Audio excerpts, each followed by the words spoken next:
Hey guys, I got a pretty cool stack of comics from a bookstore. I'll put the name of the shop up on the screen. I did a video at this shop a little while back, but this is one of those shops that looks really small from the outside, but then when you walk in, it's actually kind of massive. So the way they have their comics is that everything that isn't priced is $2, and most things have a price, but there are a few pretty cool things snuck in there, so let's get into the haul. So first things first, when you walk in, they have a little spot with some books and some trade paperbacks. I picked this one up from there.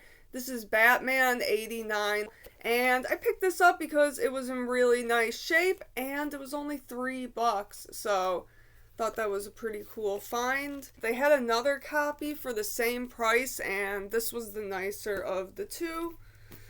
And on the graphic novel shelf, they had some of these little comic digests, so I decided to pick this one up. This is The World's Finest. I think this was $6. No, this one was $5. Okay.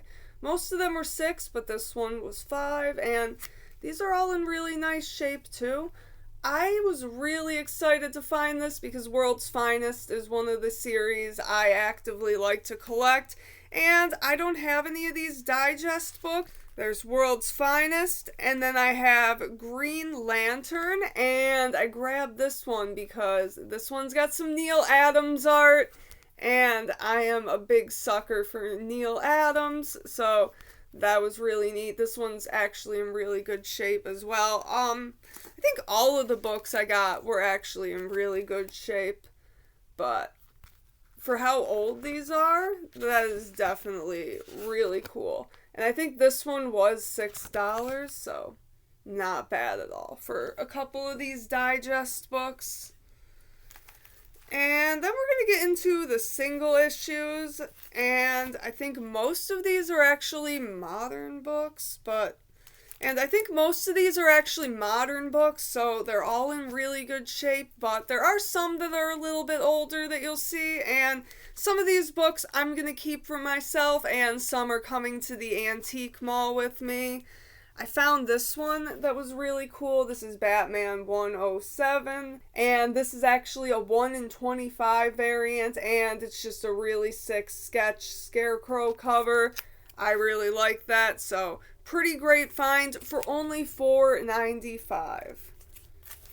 And then this is just one that I missed at the comic shop. I never got a copy of it, and I wanted to find a first printing. This is Batman Full Moon, and I think this was a black label. Yeah. So it's just kind of a Batman werewolf story, and I think this cover glows in the dark. And yeah, I was just looking around for a first printing. I missed it when it was at the comic shop, so I was able to find this for $5.95. And looks like that is about cover price, so pretty neat. Oh, this next one I was really excited to find because this is one people overcharge for, especially because this run is typically like a dollar bin book. So this is the Catwoman from the 90s. I'm not saying it's a bad run, but you find these books in the dollar bin. So there you have Catwoman number 65, and it is the iconic Jokerized Catwoman. I've been needing this book for my collection, and everyone has this book for like ridiculous money. And what was it, $4.95? Yeah, I'm happy with that. I was so excited, so there you go. Catwoman number 65 for only $5.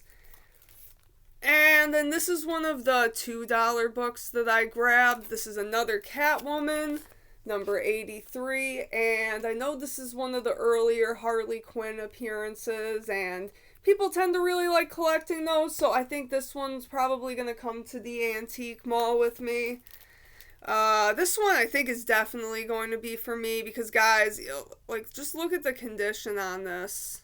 This is Green Lantern number 100 from the Green Lantern Green Arrow run. And this book is just in such nice shape. Like, look at that spine, guys. Such a great cover. I think that's a Mike Grell. Really, really cool. Guys, I was so happy when I pulled this out. I definitely need to get these in some better bags and boards. They had them in bags, and like, I'm so worried about damaging some of these because they're all so nice. And then I have a little bit of a wave of modern books, and then at the end there's one actually really cool book too. Next up, this was another one that was only $2. I grabbed Absolute Green Lantern number 3. I do have this book, but I don't have the cover A, so I decided for just $2 I'd pick it up. Why not? And this is another one I think I'm probably going to take to the antique mall with me. This is Harley Quinn number 21, and that is a really sick variant cover. I actually sold a Harley Quinn Derek Chew variant there pretty recently, and this one I looked it up and it actually has a little bit of value to it, so pretty neat score. You just have all these different versions of Harley over the years. I actually really like that. If I was more into collecting her, I'd probably keep it, but I think this book was only $3.95, so pretty good score there. And I grabbed this one as well. This is Harley Quinn 23, also $3.95, and I just thought that was a really good one, so picked that up as well. Okay. So this next one was only $2, and I'm pretty sure this is actually a rare book, and this one does have some spine ticks to it, but when I looked this up, I could only find one listing for sale. I couldn't even find any that had sold, and the one listing they had for kind of a ridiculous price, so I wouldn't even know how to price this, but I had to pick it up because Pokemon goes crazy at that antique mall, and I found this Pokemon comic for only $2. It's Pokemon Adventures Part 3, number 3. So, honestly, I have no idea what this series is. I'll have to look up a little bit more about it. I had found some other parts of what I think is the same series that had sold for like around $40, but the only listing of this I saw was like around $90, which seems a little crazy to me, but I mean, if it is that rare of a book, I don't know, let me know if any of you guys out there know about it. There's always one guy that seems to know everything, so yeah, let me know, but I'll give you guys a good look at that. I don't really know anything about Pokemon myself, but it tends to be very popular at the antique mall, and I like to stick to the DC and the stuff that I know for the most part, but if I am going to be selling comics, you know, occasionally I will pick up some stuff that maybe I wouldn't get for myself, but I do think that is actually pretty cool. I know like a little bit about Pokemon from playing the card game as a kid, but haven't done that in years, so yeah. Kind of a cool score for $2 though, something you don't see every day.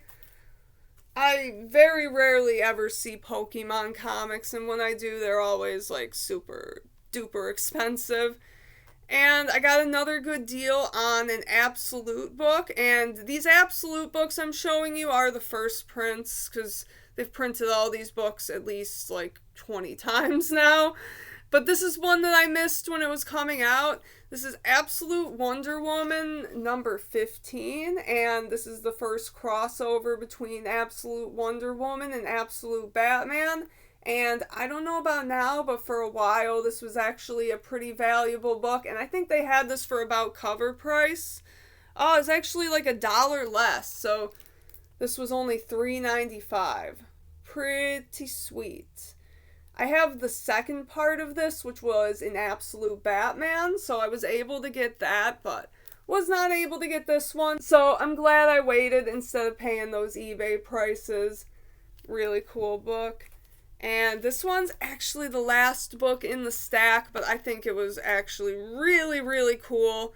And I think this is going to be one that might stay in my collection. This is Swamp Thing number 50. Anniversary issue.